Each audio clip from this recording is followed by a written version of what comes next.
సత్యోపదేశ సభ స్థాపకుడైన father సిలియో పాస్కాలి కాలం చెప్పబోతున్నాను నేడు. ఇంతకీ ఎవరా ఫాదర్? ఏమో కదా, త్వరగా చెప్పక్క. అయ్యలారా అమ్మలారా, మన భారతదేశం పుణ్యభూమి ధన్యభూమి కనుకనే ఇక్కడ పుట్టకపోయినా ఎక్కడో పరాయి దేశంలో పుట్టిన మహనీయులను కూడా మన దేశం రప్పించుకుంటుంది.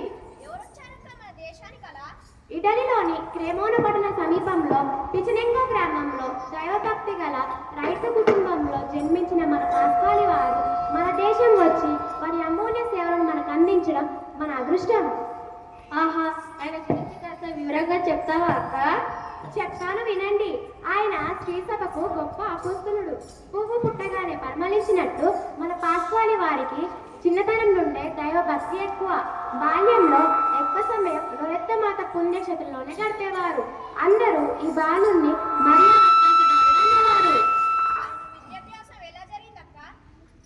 12 ఏళ్ల ప్రాయంలోనే సెమినార్లో చేరినాడు. తత్వ వేదాంత శాస్త్రాలను అభ్యసించినాడు.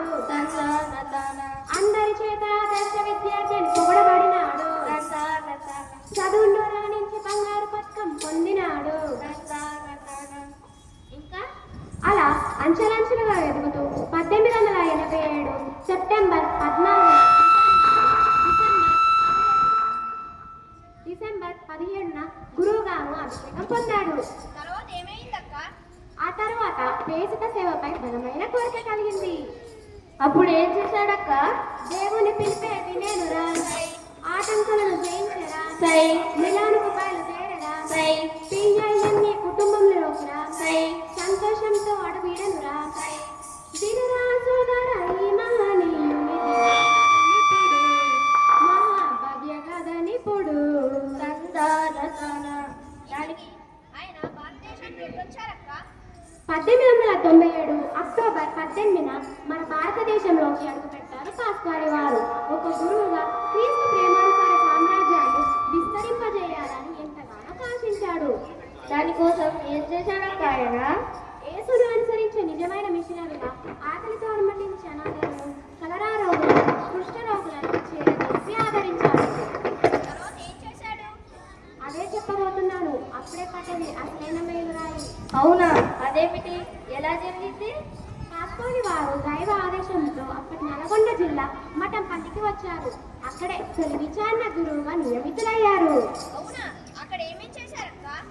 ఓ అమ్మలారా, ఓ అయ్యలారా, వినరండి దీనుల విందుగా, తెలుసుకొనరండి చరితల ముందుగా.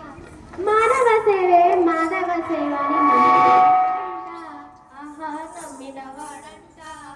జన్లందరి కోసం ఏదో ఒకటి చెయ్యాలని తలచే, చెయ్యాలని తెలిసే, అక్కడి ప్రజలందరికీ సువార్తను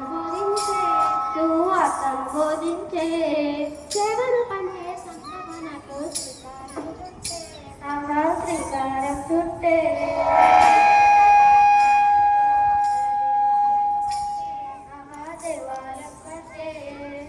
అట్టి మహాపురుషుల రాజవంశి మన పాస్కాలి వారు. అదే సంస్థ అక్క?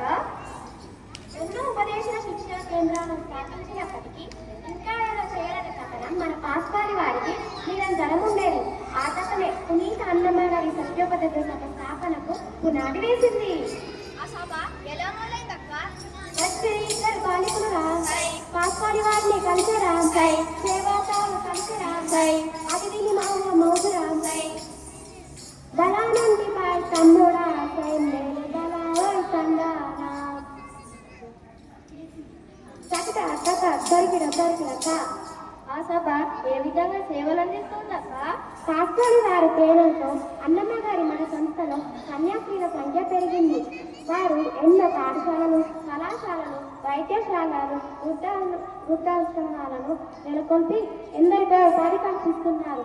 ఎందరో విద్యార్థులకు విద్యను అందిస్తున్నారు.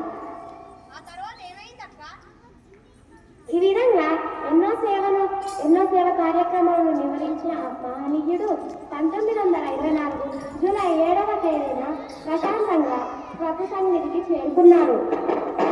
సంస్థాపించబడిన అన్నమ్మ గారి సత్యోపదేశ సభ ఇప్పుడు ఎలా ఉందక్క?